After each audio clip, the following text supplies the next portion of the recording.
A note about witches. In fairy tales, witches always wear silly black hats and black cloaks, and they ride on broomsticks. But this is not a fairy tale. This is about real witches. The most important thing you should know about real witches is this.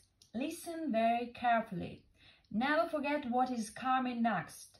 Real witches dress in ordinary clothes and look very much like ordinary women. They live in ordinary houses and they work in ordinary jobs. That is why they are so hard to catch. Likely, there are not a great number of real witches in the world today, but there are still quite enough to make you nervous. In England, there are probably about 100 of them altogether. Some countries have more, others have not quite so many.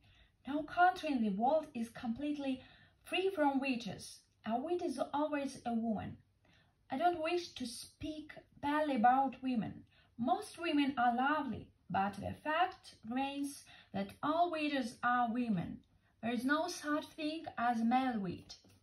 As far as children are concerned, a real witch is the most dangerous of all the living creatures on the earth. What makes her doubly dangerous is the fact that she doesn't look dangerous. Even when you know all the secrets you will hear about theirs in a minute, you can still never be quite sure whether it is a witch you are looking at or just a kind lady.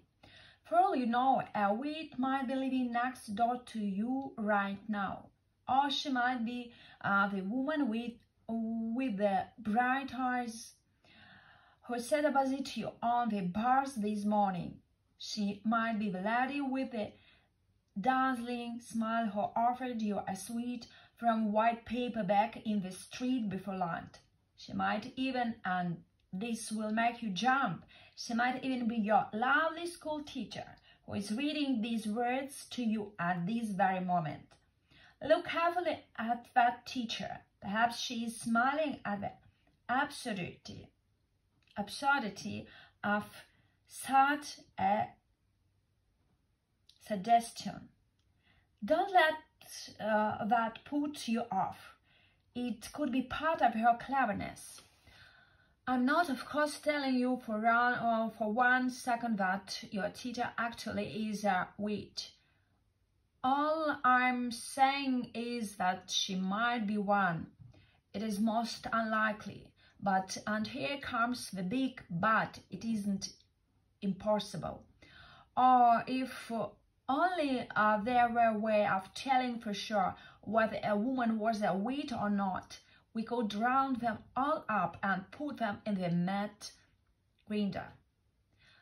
Unhappily, there is no such way, but there are a number of little signals you can look out for, little quickly habits that all witches have in common, and if you know about these, if you remember them always, then you might just possibly manage to escape danger. Arter R.Dahl.